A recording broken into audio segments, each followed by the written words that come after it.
Som. Queridos irmãos e amigos, boa tarde. Que a doce, a docíssima e a serena paz de Jesus nos envolva, encontre abrigo em nossos corações, que Ele possa navegar em nossas emoções e transitar em todos os cômodos de nós, espíritos imortais. Na tarde de hoje nós vamos bater um papo, conversar um pouco, fazer algumas reflexões sobre o tema, o nascimento de Jesus.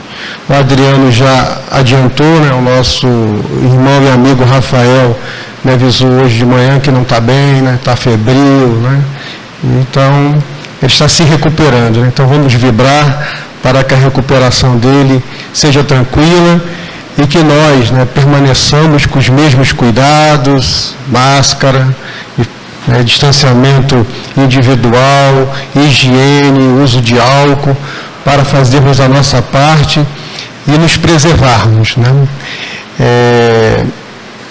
O nascimento de Jesus é uma escolha da casa. Todo mês de dezembro nós direcionarmos as palestras para temáticas sobre Jesus.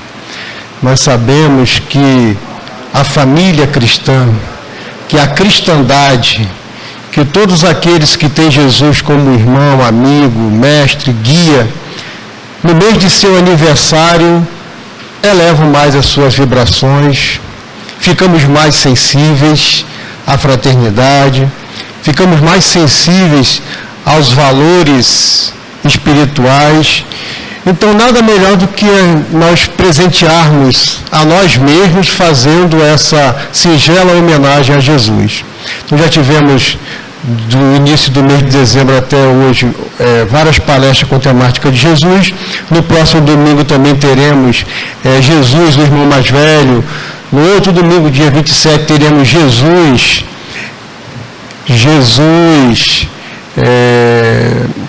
esqueci o tema, não vou lembrar. Nas quartas-feiras também de dezembro, optamos também fazer essas palestras comemorativas, onde a temática é Jesus. Quarta-feira passada, tivemos uma palestra muito legal do nosso amigo Josué Fidelis, onde a temática que ele abordou foi Jesus. Esse nome transforma vidas. E transforma realmente. Pensar em Jesus, falar em Jesus, sentir Jesus, causa-nos um bem que a gente não imagina. Agora imaginemos vivenciar Jesus. Que bem faríamos a nós e faríamos a todos aqueles que nos cercam. Mas nós estamos nos esforçando para isso. Já estamos nos reunindo e falando sobre Jesus. Isso já é muito importante para nós entendermos o nascimento de Jesus. Eu, alguns anos atrás, encontrei um texto na internet que tem por tema para nós, onde nasceu Jesus? Ou onde Jesus nasceu? É uma interrogação. Que vai abordar o tema de hoje, o nascimento de Jesus. Só que nós vamos observar que é um nascimento diferente.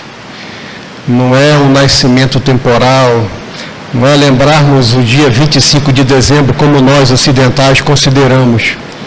É um nascimento mais reflexivo, é um nascimento transcendental, é um nascimento que nos leva a meditar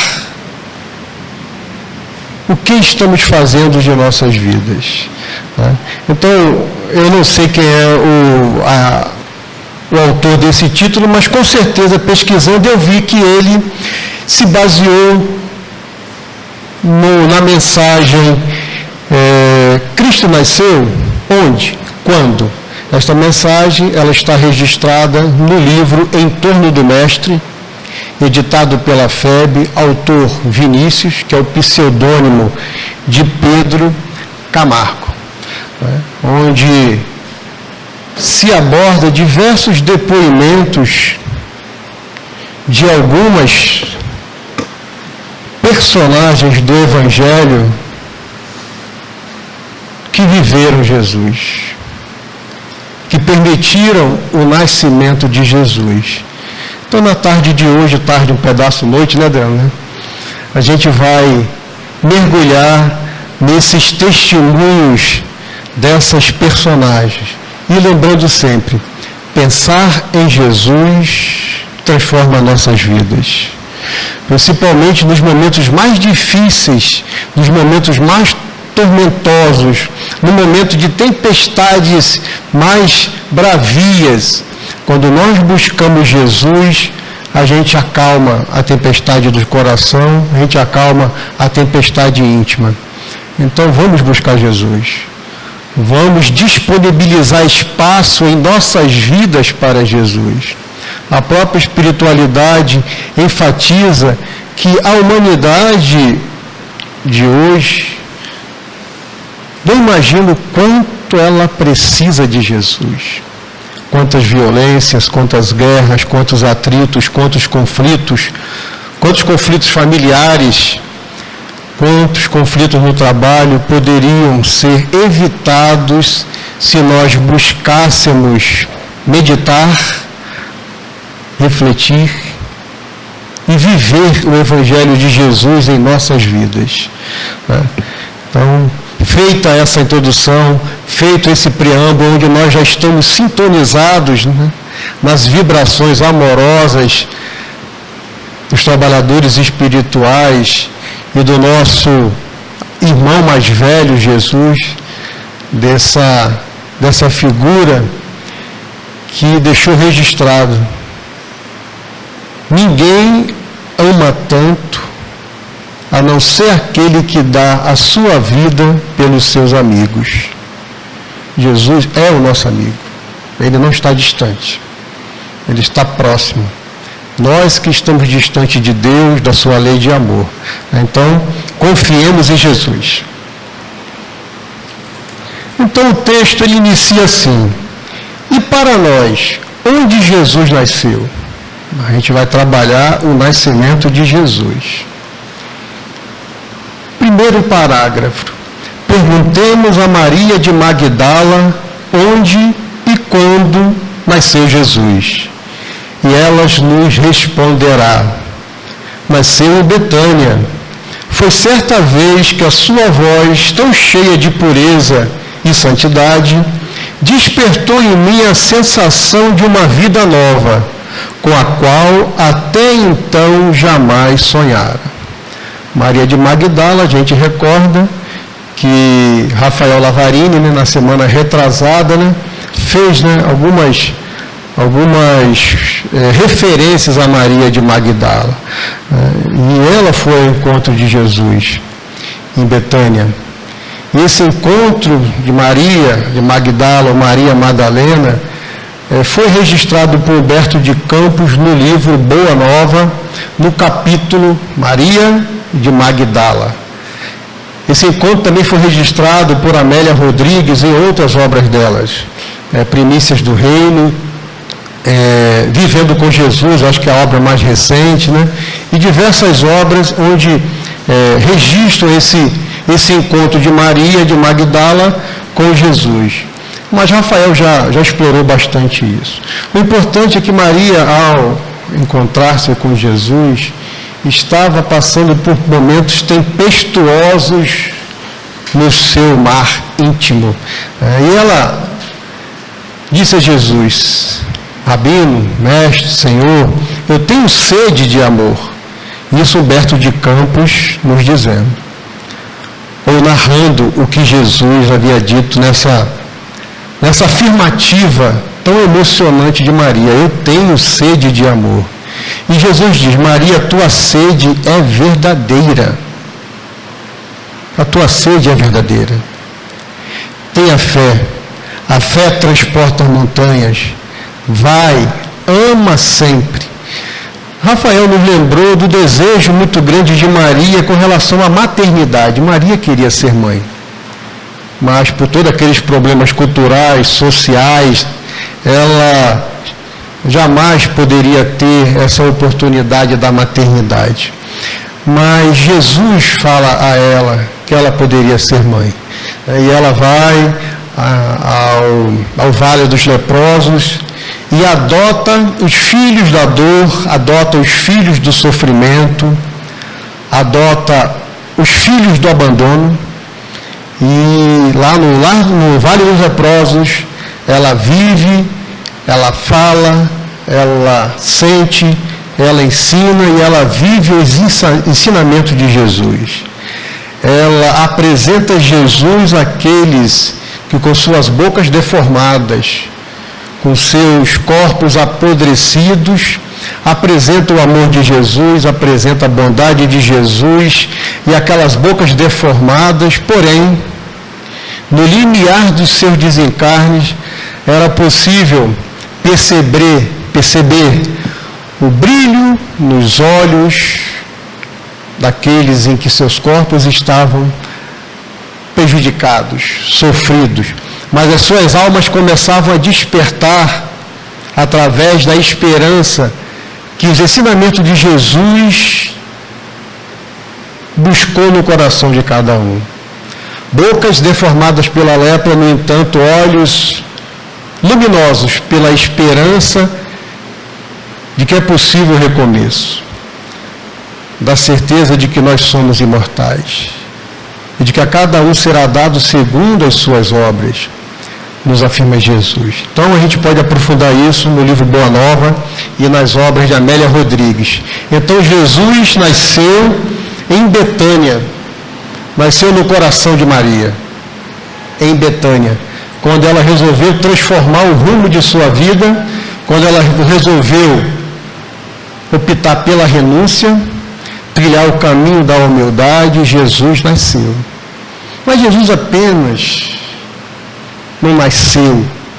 Jesus nasceu no coração de Maria e permaneceu.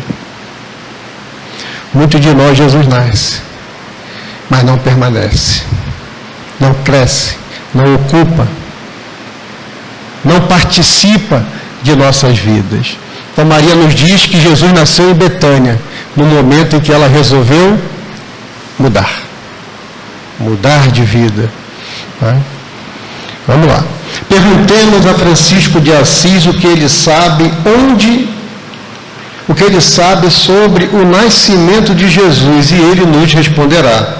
Ele nasceu no dia em que, na graça de Assis, entreguei minha bolsa, minhas roupas e até meu nome para segui-lo incondicionalmente, pois sabia que somente ele é a fonte inesgotável de amor. Então, o pobrezinho de Assis fala sobre o nascimento de Jesus quando ele renunciou ao mundo das formas, ao mundo das ilusões, e retomou o compromisso que ele havia feito com o próprio Cristo antes de renascer, de reconstruir a sua igreja no coração dos homens. Reconstruir a sua igreja no coração dos homens. Pois os valores cristãos, os valores de amor, de esperança, de fé, de confiança, de respeito ao outro, estava sendo deturpado naquela noite escura da Idade Média, sendo deturpado, sendo desorientado, desorganizado, deformado pelos interesses pessoais daqueles que detinham o poder da religião. Francisco reconstrói a minha igreja. Inicialmente ele começou a reconstruir uma capelinha, né?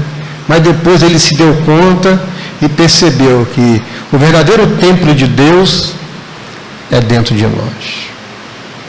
É dentro do nosso templo íntimo que Jesus quer permanecer. Mas para isso ele precisa nascer. Perguntemos a Pedro quando deu o nascimento de Jesus, e Pedro nos responderá, e Pedro nos dará o seu testemunho. Nasceu no pátio do palácio de Caifás, na noite em que o galo cantou pela terceira vez, no momento em que eu o havia negado. Foi nesse instante que acordou minha consciência para a verdadeira vida. Jesus nasceu em Pedro, no pátio de Caifás, quando Pedro o negou por 3 vezes. O negou, se afastou, o abandonou e ficou visualizando apenas o cárcere onde Jesus se encontrava. Isso também está registrado no livro Boa Nova, no capítulo A Negação de Pedro. Amélia Rodrigues também estende as suas considerações nas suas obras. Pedro negou Jesus por 3 vezes antes que o galo cantasse. Mas lá no livro Boa Nova, num capítulo chamado Amor e Renúncia, no diálogo entre Pedro e Jesus, Humberto de Campos novamente nos traz informações dizendo para Pedro, dizendo, Senhor, por ti eu daria a minha vida. E Jesus diz para ele, Pedro, nesta noite, isso durante a ceia, que estava realizando antes que Jesus fosse preso, e tivesse todos aqueles acontecimentos. Pedro, antes que o galo cante, tu me negarás por 3 vezes. E saberás, nesta noite, que o homem no mundo é mais frágil do que perverso. Nós somos frágeis, nós não somos perversos. A nossa fragilidade nos leva a tomar atitudes, a fazer escolhas distantes do amor de Deus. Mas não fazemos isso por perversidade, fazemos isso por fragilidade. E Jesus nos ajuda a nos fortalecermos para não sermos mais frágeis. Pedro negou Jesus 3 vezes, mas prosseguiu. Você lembra que Jesus, depois que ele ressuscitou, passou 40 dias e 40 noites convivendo com os apóstolos, realizando diversos auxílios, diversas curas. E Jesus disse para Pedro, Simão, filho de Jonas, se tu me amas, apacenta as minhas ovelhas. Então Pedro, depois daquele momento, Pedro não negou mais Jesus. Pedro dedicou a sua vida com Jesus. Jesus não só nasceu em Pedro, mas Jesus permaneceu e permanece com Pedro. Então, até o momento de seu desencarne, quando ele ia ser crucificado, e quando ele ia ser crucificado em Roma, foi que ele mencionou uma lição de muita humildade e reconhecimento da superioridade amorosa de Jesus. Eu não mereço morrer como meu mestre. Eu prefiro ser crucificado de cabeça para baixo. Pedro negou Jesus 3 vezes e prosseguiu, não negou mais. Quantas vezes nós estamos negando Jesus diariamente? Não vou dizer nem mensalmente. Ou nas últimas horas. Quantas vezes nós estamos negando? Aí percebemos a nossa fragilidade.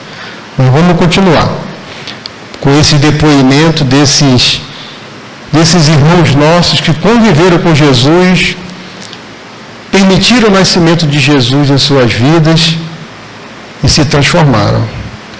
Perguntemos a Paulo de Tarso quando se deu o nascimento de Jesus e Paulo nos responderá. Jesus nasceu na estrada de Damasco quando, envolvido por intensa luz que me deixou cego, pude ver a figura nobre e serena que me perguntava, Saulo, Saulo, por que me persegues? E na cegueira passei a enxergar um mundo novo, quando eu lhe disse, Senhor, o que queres que eu faça? Na estrada de Damasco, Jesus nasceu em Paulo. Certamente já estava em gestação, mas o nascimento, o parto, o surgimento de Jesus se deu naquele momento em que ele diz que ficou cego. Ou ele já estava cego e começou a enxergar? Ele disse que ficou cego e começou a enxergar. Ou ele estava cego pelas ilusões, estava cego pelo orgulho, pela vaidade, pelos títulos, pela posição social em que ocupava na sociedade judaica, pela sua inteligência, pela sua capacidade de entendimento. Paulo falava diversas línguas, romano, hebreu, né, hebraico, aramaico. Então, ele já estava cego e não percebeu. E na estrada de Damasco ele despertou.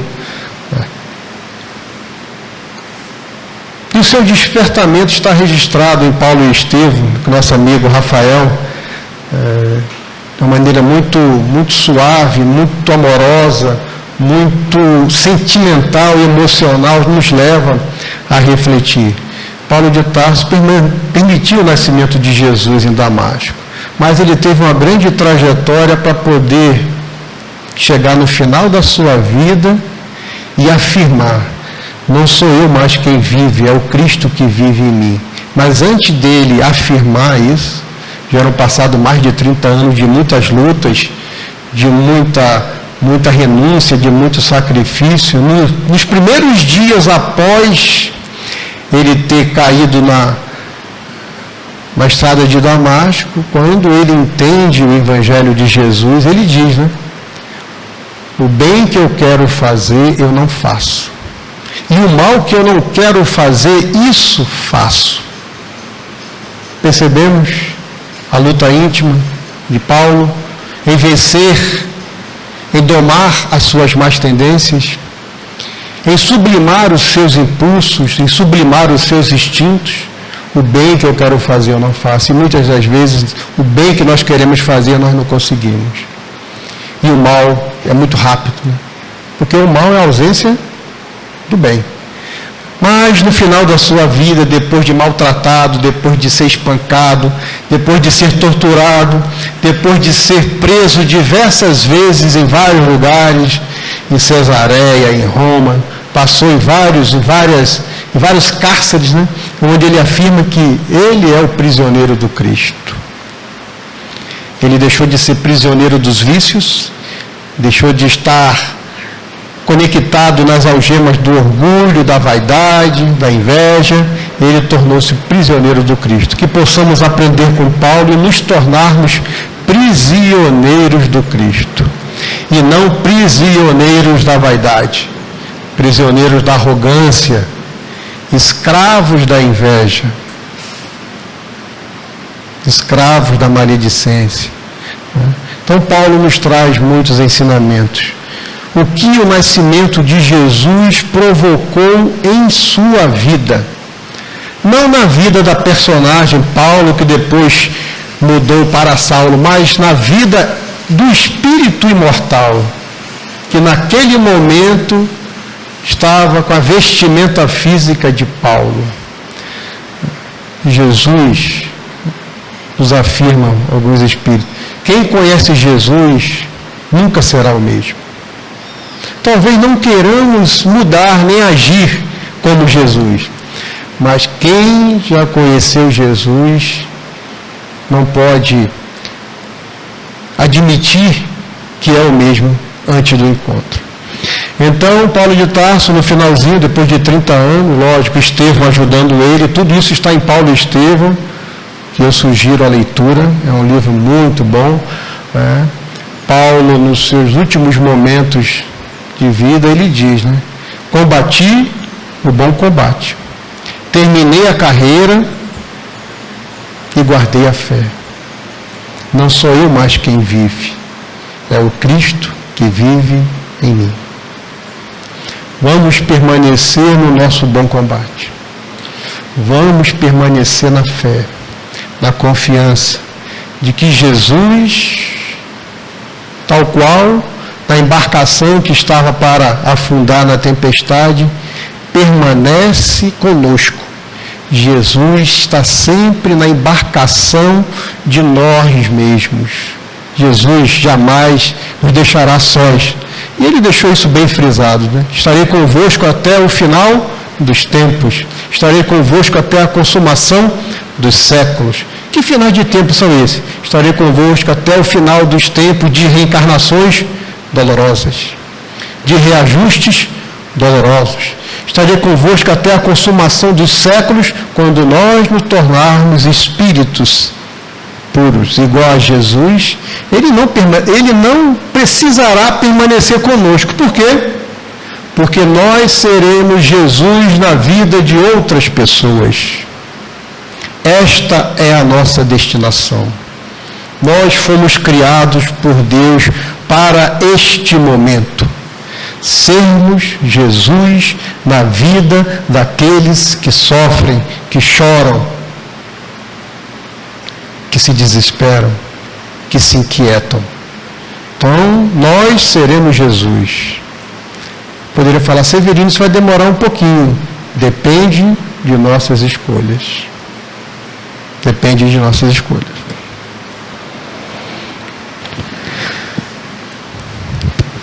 Perguntemos a Joana de Cusa, outra personagem do Evangelho que também está lá no livro Boa Nova. Joana, onde e quando nasceu Jesus? E ela nos responderá. Nasceu no dia em que, amarrada ao poste do circo em Roma, eu ouvi o povo gritar, negue, negue. E o soldado com a tocha acesa dizendo, este teu Cristo ensinou-lhe apenas a morrer? Foi neste instante que, sentindo o fogo subir pelo meu corpo, pude com toda certeza e sinceridade dizer. Vale lembrar que lá no capítulo Joana de Cusa, Humberto de Campos narra que Joana de Cusa estava sendo queimada na fogueira e o seu filho ao seu lado. E Humberto de Campos narra que o filho dizia, mãe, negue, mãe, renuncia a esse Cristo, a esse Jesus. E ela permaneceu fiel. Jesus nasceu em seu coração e ela manteve Jesus para que ele permanecesse em sua vida. E Joana, nos últimos momentos, sentindo as labaredas, Humberto de Campos também enfatiza que ela sentia as labaredas, mas não sentia dor. Que os espíritos bondosos estavam ali recebendo-a nos portais da vida espiritual. Ou seja, não da vida espiritual, a vida é uma só, né? Nós temos uma vida única e mortal. Momentos aqui, momentos na dimensão espiritual, mas a vida não cessa. E ela disse, não me ensinou só isso. Jesus ensinou-me também a te amar. Jesus não me ensinou apenas a morrer, mas me ensinou a te amar. E foi isso que Joana fez nos últimos momentos de sua estadia na dimensão material. Amá-lo. Amar aquele que nos agride, amar aquele que nos ofende, amar aquele que nos magoa, amar aqueles que fazem brotar as lágrimas do vale profundo de nosso ser, até escorrerem pelos nossos olhos. Amar aqueles que não nos compreendem. Amai os vossos inimigos. Bendizei os que vos odeiam, orai pelos que vos perseguem e caluniam. Amar aquele que nos agride é o auge da caridade, é o auge do amor. E Jesus nos ensinou isso nos seus últimos momentos. Ele amou aqueles que os agrediram. Pai, perdoa-lhes, eles não sabem o que fazem. Perdão é o quê? É amor. Perdoar o outro é amá-lo, compreendendo as suas deficiências, sem perder de vista que nós necessitamos de amor e de compreensão, porque temos tantas imperfeições quanto o outro. Até Jesus, que não tinha imperfeição nenhuma, não se achou no direito, nem com autoridade, de julgar aquela mulher que foi pega em adultério. Não é? Então, humildade, renúncia, amor, compreensão. Essas são as brisas que antecede o nascimento de Jesus naquele que se disponibiliza a ceder o seu coração para esse parto maravilhoso. Nascimento de Jesus em nossas vidas. Mas vamos lá, vamos seguir. Perguntemos a Tomé onde e quando nasceu Jesus, e Tomé nos responderá. Jesus nasceu naquele dia inesquecível em que ele me pediu para tocar as suas chagas, e me foi dado testemunhar que a morte não tinha poder sobre o Filho de Deus. Só então compreendi o sentido de suas palavras. Eu sou o caminho, a verdade e a vida. Tomé necessitou apertar as feridas de Jesus para poder ter a certeza de que ele realmente ali estava. E muitos de nós, mesmo tendo a certeza de que é necessário mudar o rumo de nossas vidas, nós temos a certeza que se não mudarmos, nós colheremos no futuro próximo tudo aquilo que se desdobrou das sementes da nossa escolha. O que estamos plantando hoje, nós colheremos amanhã. A colheita de hoje é o reflexo do plantio de ontem. Analisemos nossas vidas. Reflitamos sobre o que nós estamos colhendo e sobre o que nós estamos plantando para colheita de nós mesmos. De nós mesmos. Então, é uma grande reflexão. Quais as escolhas que estamos fazendo? E que não precisemos, igual a Tomé, apertar as feridas. Ele apertou as feridas, mas certificou-se da realidade de que Jesus era o caminho, a verdade e a vida. É o caminho. Porque se nós adotarmos todos os ensinamentos de Jesus para as nossas vidas, nós estaremos no caminho certo para Deus. Nós estaremos realizando, agindo na lei de amor. Então, sem dúvida, Ele é o caminho. Agora, qual o caminho nós estamos trilhando? Quais os desvios ou atalhos nós estamos fazendo? Que ilusões estamos elegendo para rotas em nossas vidas? Perguntemos à mulher samaritana o que ela sabe sobre o nascimento de Jesus. E ela nos responderá: Jesus nasceu junto à fonte de Jacó, na tarde que me pediu de beber, e me disse: mulher, eu posso te dar a água viva que sacia toda a sede? Pois vem do amor de Deus e santifica as criaturas.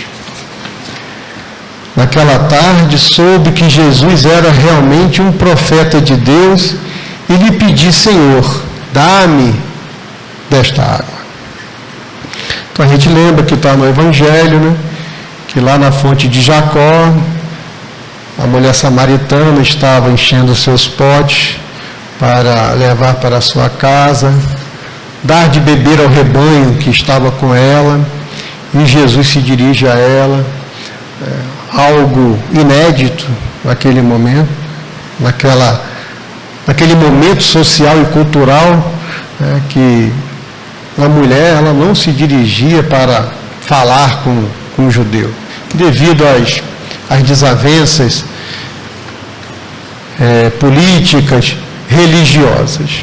Mas o importante é que Jesus fala da água, a água da vida eterna, das palavras de vida eterna, do descortinamento de novas perspectivas, de novas alternativas, já trazendo, pincelando uma realidade espiritual, das escolhas que ela estava fazendo, dos casamentos que ela já havia tido. Então, a mulher samaritana permitiu o nascimento de Jesus naquele diálogo. E pôde, a partir daí, transformar-se e permitir que Jesus continuasse vivendo com ela em seus gestos, em suas atitudes e em suas escolhas. Mas vamos lá, né, Adriano, que o relógio corre, né? Perguntemos a João Batista: quando se deu o nascimento de Jesus? E ele nos responderá: ele nasceu no instante em que, chegando ao Rio Jordão, pediu-me que o batizasse. E ante a meiguice do seu olhar e a majestade da sua figura, pude ouvir a mensagem do alto: este é o meu filho amado, no qual pus a minha complacência.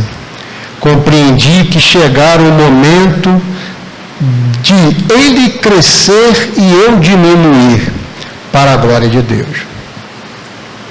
Então, vemos João Batista, o primo de Jesus, filho de Isabel, médium. Muitos, os apóstolos, os discípulos que cercaram Jesus, todos eles eram médiuns. E João Batista escuta, né, essa mensagem dos enviados de Deus, né, dos enviados do próprio Jesus, né, que ele era o Filho amado. Mas Jesus estava comigo. O que foi que Jesus nos disse? Né? Que eu não vim destruir a lei, mas realizá-la, mas dar-lhe cumprimento. E na lei mosaica estava registrado, né, que no Rio Jordão, naquelas águas, né, aconteceria um fato semelhante. Então João Batista, né, Jesus permitiu que aquilo acontecesse. Mas João próprio diz, né, eu não tenho autoridade para batizar você, ou para abençoá-lo, né? Então foi necessário que João Batista diminuísse, ou seja, João Batista saiu de cena, né? Desencarnou, já havia realizado a sua missão. Aquela voz que clamava no deserto, saiu do deserto e foi clamar nas ruas, anunciando a vinda do Messias. Então João Batista já tinha realizado a sua missão. Então ele se diminuiu e Jesus cresceu. Jesus nasceu em sua vida e permanece. A gente sabe que João Batista, né, teve várias outras reencarnações, né? E acho que como Joana d'Arc, né? Tem um livro que fala sobre isso. Então tem várias outras encarnações em que João Batista prosseguiu com Jesus em seu mundo íntimo. Então não é necessário apenas que Jesus nasça, que ele nasça e a gente cuide para que ele permaneça conosco.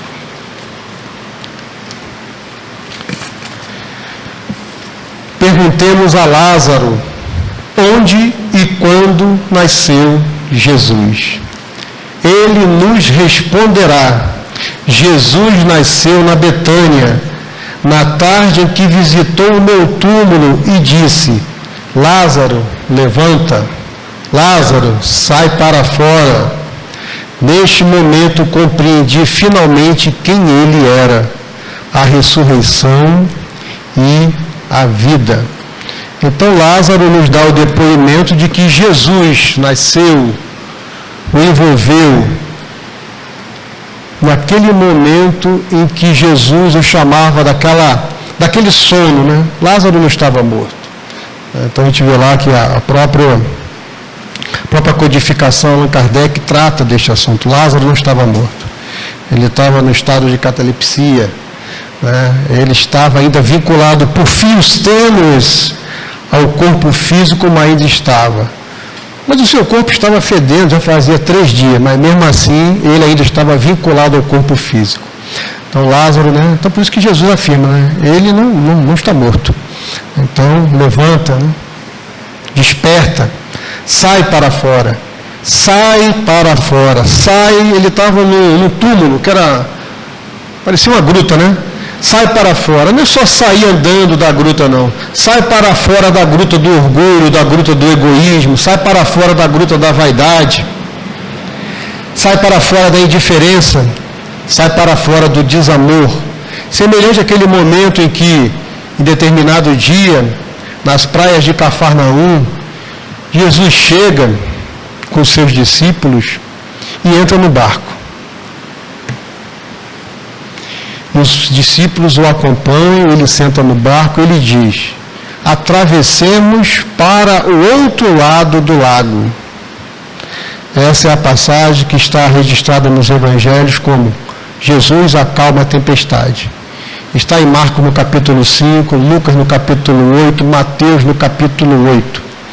E depois que Jesus entra no barco e diz, atravessemos para o outro lado, acontece tudo aquilo que a gente já conhece. O barco começa a balançar, ventos fortes, as ondas, os discípulos ficam com medo, acordam Jesus: Senhor, não te preocupas que vamos perecer? E Jesus, como está nos evangelhos, adverte os ventos, admoesta o mar e a tempestade cessa. Nós não vamos falar sobre Jesus, Espírito puro, aquele que criou o nosso planeta, aquele que é o nosso modelo e guia. Ele conhece as forças da natureza. Ele conhece as forças que regem as leis do universo. Ele conhece aqueles espíritos que estão coordenando todos os fenômenos da natureza. Então foi muito fácil para Jesus parar o vento. Foi muito fácil para Jesus acalmar a tempestade. Mas a mensagem de Jesus não se prende apenas a isso. Ela vai mais além. Ela nos convida para uma reflexão muito mais transcendente. Jesus está nos convidando a acalmar as tempestades do coração. As tempestades íntimas, onde nós somos visitados por ventos fortes da inveja, do egoísmo, por ondas de desespero, por ondas de desesperança, onde o nosso mundo íntimo se abala, onde o nosso íntimo se agita e a gente pensa que vai perecer. A gente pensa que vai afundar. A gente pensa que não vai suportar. Mas essa passagem mostra que Jesus está no barco. Os discípulos vão procurá-lo. Procuremos Jesus no momento de nossas tempestades íntimas, para que a gente possa conquistar a paz e a serenidade para dizer ao vento do egoísmo: cala-te. Para dizer à onda do orgulho: te acalma. Para dizer à fúria dos ventos da maledicência: te cala também. Então é necessário serenidade, é necessário paz. Jesus nos convida nessa passagem que a gente busque conquistar a paz do coração. E a paz do coração, ela só é conquistada quando nós permitimos o nascimento de Jesus em nós. Este é o convite. Conquistar a paz que nós ainda não temos. E Jesus deixou isso frisado. Eu te dou a minha paz. A minha paz vos dou.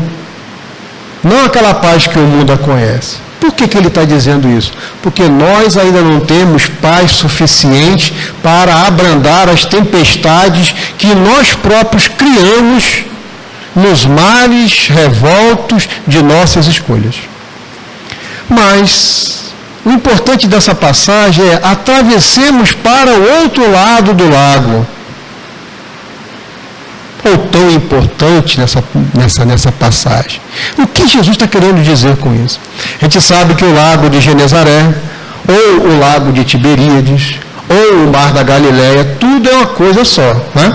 Então são nomes diferentes para o mesmo lago. Como era um lago de grandes proporções, chamavam de mar, mas era um lago. Então havia várias cidades que eram circunvizinhas: Cafarnaum, Genezaré, Betsaida, diversas cidades circundavam ali o lago, Tiberíades. Mas quando Jesus fala, vamos, atravessemos para o outro lado, ele não está querendo dizer atravessar de, por exemplo, eu não sei se a posição, eu não sei se a posição geográfica é essa, mas imaginemos, vamos atravessar de Cafarnaum para Cesareia. Será que Jesus estava falando isso? Que travessia Jesus estava se referindo? Atravessemos para o outro lado. Saiamos do lado da inércia e atravessamos para o lado da atitude. Saiamos do lado do egoísmo, vamos para o lado da caridade. Saiamos do lado da incompreensão e vamos para o lado da compreensão. Saiamos do lado da violência, vamos para o lado da paz. O convite de Jesus é para que a gente atravesse o deserto que há em nós. Que sejamos peregrinos no deserto, igual Paulo, igual Moisés, o próprio Jesus. Lógico, Jesus simbolizando as dificuldades, as fragilidades, as tentações. Logicamente que aquilo ali é uma figura. Jesus não foi tentado, porque o espírito puro não é influenciado nem tentado. Aquilo ali, ele estava representando quem? Nós. Então é sair do lado da tentação e passar para o lado da confiança, para o lado da certeza. Essa travessia vai enfrentar ventos? Vai. Vai enfrentar ondas? Vai. Vai enfrentar resistências? Vai. Vai enfrentar aqueles que não querem deixar que nós, barcos, atravessamos? Vai. Vai ter gente que vai dizer, você não vai conseguir. Vai ter gente que vai lhe puxar para baixo. Vai. Mas nós precisamos seguir as orientações de Jesus. Quem perseverar até o fim será salvo. Ou de Paulo, andai, perseverai, mesmo com os pés sangrando e os joelhos desconjuntados. Vamos prosseguir, perseverar, sem desistir, mesmo que a violência, que a agressividade, que a ofensa, que o desestímulo, mesmo que o marido diga, você não vai conseguir, mesmo que a esposa fala, você está perdendo o seu tempo lá naquela casa. Mesmo através de todos esses comentários, vamos perseverar. Nosso joelho vai sangrar? Vai. Mas vamos perseverar.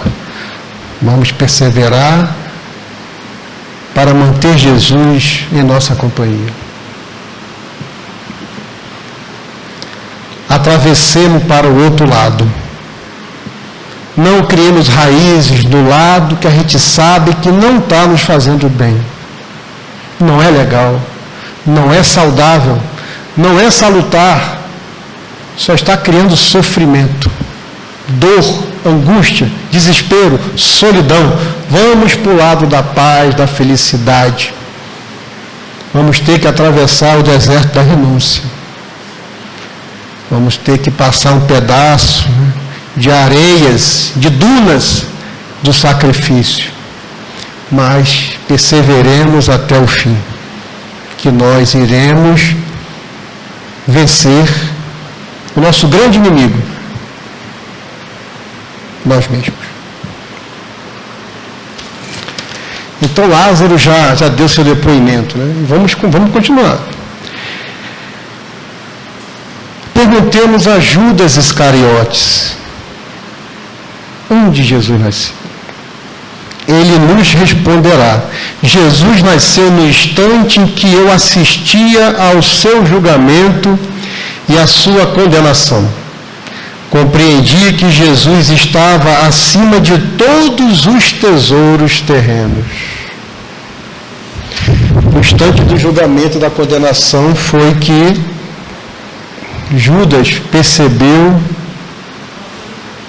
o quanto Jesus o amava.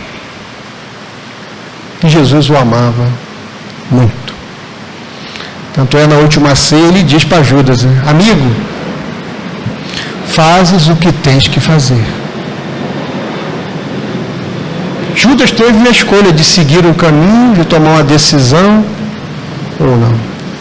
Mas a gente estudando e observando vai ver que Judas não queria prejudicar Jesus. Ele acreditava que Jesus seria o libertador do povo judeu. E que na hora certa Jesus iria se utilizar das armas, iria, digamos assim, comandar uma revolta, né? uma rebelião.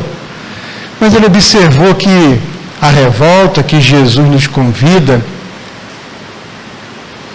é uma revolta que Gandhi já mencionava, que Gandhi diz que a única revolução possível é aquela que realizamos dentro de nós. É a revolução não no sentido de conflitar, de atritar, não no sentido de anular, não no sentido de causar dor e sofrimento. Não é essa a revolução. É a revolução no sentido de movimento, no sentido de mudança, no sentido de sai de um lado e vai para o outro. É a revolução de comportamentos, é uma mudança de perspectivas, é alteração de olhares, é perceber realidades que nós ainda não percebemos nas nossas limitações do nosso olhar puramente material, puramente consumista.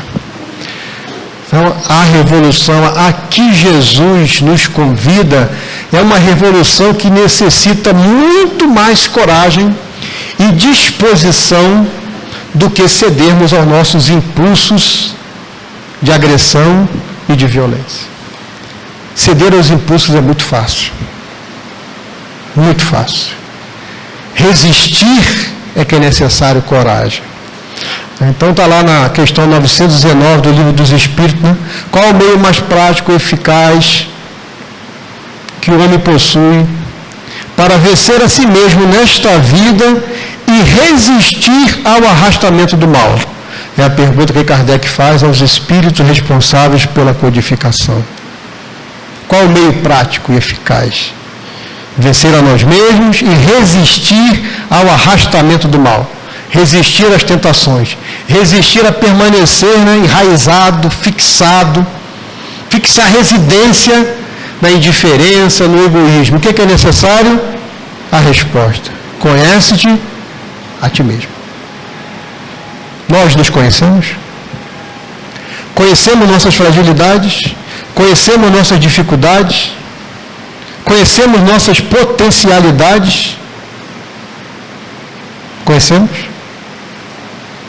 Se nós ainda não resistimos ao mal, é porque nós não conhecemos. É uma questão só de raciocínio, de lógica, né? Se não resistimos ao mal, é porque nós não conhecemos. Mas conhecer a si mesmo, né, é muito mais profundo do que só saber, né? Eu sou Severino, tenho 56 anos, sexo. Não é isso. Minha identidade é tal, CPF. Não é isso. Isso não é conhecer. Isso aí são dados da minha personalidade, dados materiais de minha personalidade hoje. Conhecer a si mesmo é transitar no deserto de nossa intimidade, é transitar nas estradas áridas de nossa indiferença. Conhecer a si mesmo requer de nós ir além do que falamos. Reproduzir, fazer uma palestra, ler, reproduzir é a coisa mais fácil do mundo. Mas o que é difícil para nós é agir, é viver, é mudar o panorama do nosso dia a dia. Viver os ensinamentos de Jesus é o desafio de todos nós espíritos imortais, que transitamos no momento por esses instantes de dificuldade que todos nós aceitamos antes de reencarnar. Mas vamos transitar nesses momentos sem medo, com confiança, tomando todas as medidas que forem necessárias de segurança, de higiene, fazendo a nossa parte, não delegar a espiritualidade, que eles tomem conta de nós. Eles cuidam de nós, eles nos inspiram, eles nos intuem, eles nos fortalecem, eles nos estimulam, mas eles não vão fazer por nós o que nós precisamos fazer.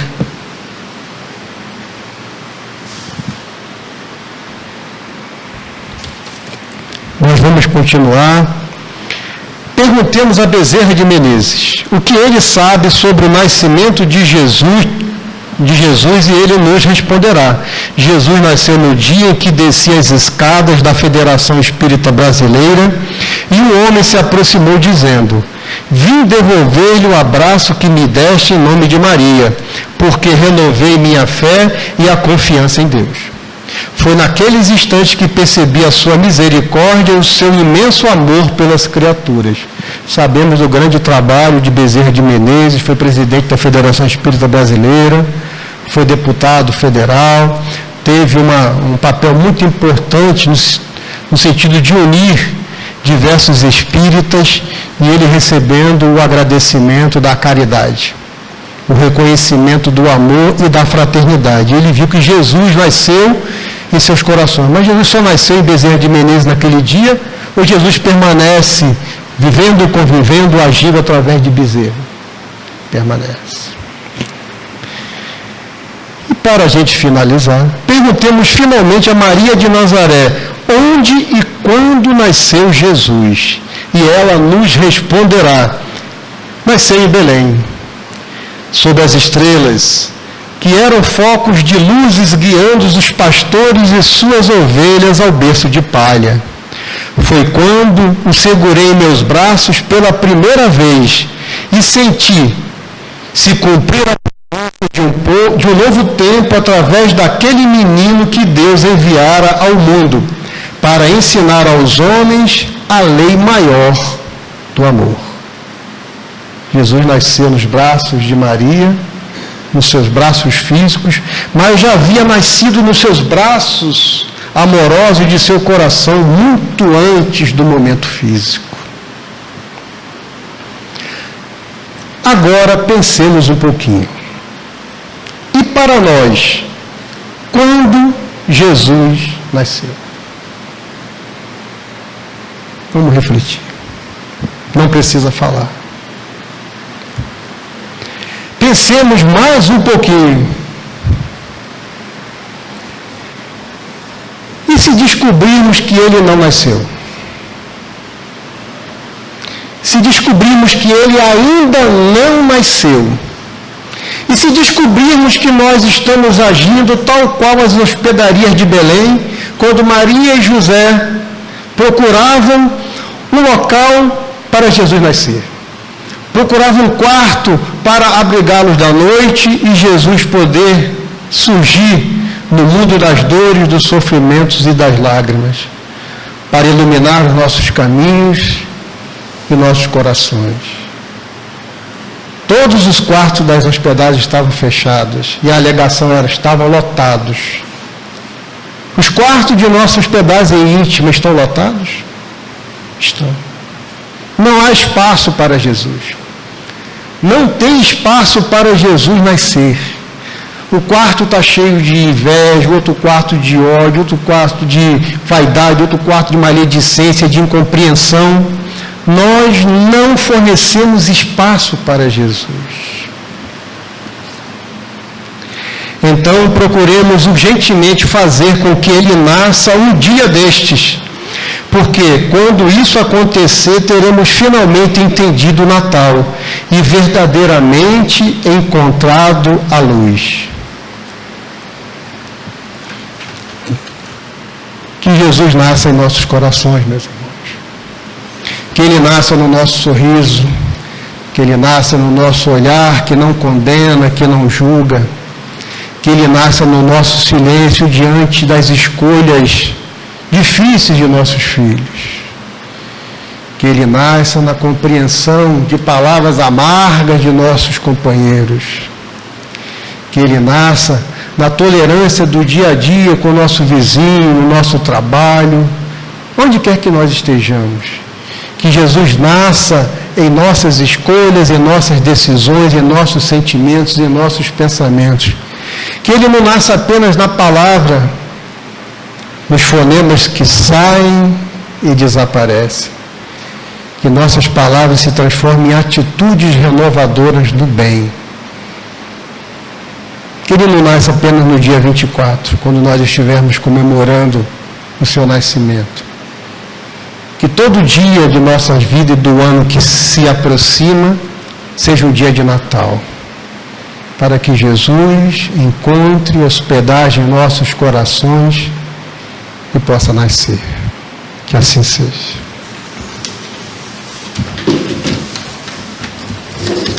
Obrigado, Severino, por essa oportunidade.